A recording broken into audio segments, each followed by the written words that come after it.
جانوروں سے آپ کی محبت. ایک اونٹ آیا دوڑتا ہوا اور آ کر اللہ کے نبی کے قدموں میں سر رکھ دیا اور چیخنا شروع کر دیا. تو آپ نے فرمایا تمہیں خبر ہے یہ کیا کہہ رہا ہے؟ یہ کہہ رہا ہے یا رسول اللہ میرا مالک جب میں جوان تھا مجھ سے کام لیتا رہا, اب میں بوڑھا ہو گیا ہوں تو مجھے ذبح کرنا چاہتا ہے, میری جان بچائیں.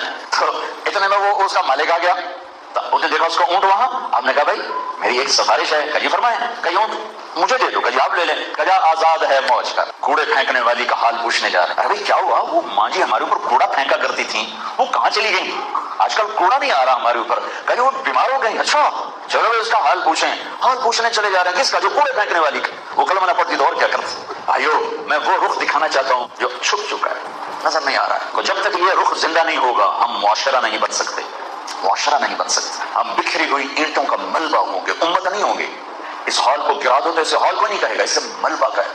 آج میرے نبی کی امت ملبے کا ڈھیر ہے. روزہ اس ہمدردی کو پیدا کرنے کا ایک خوبصورت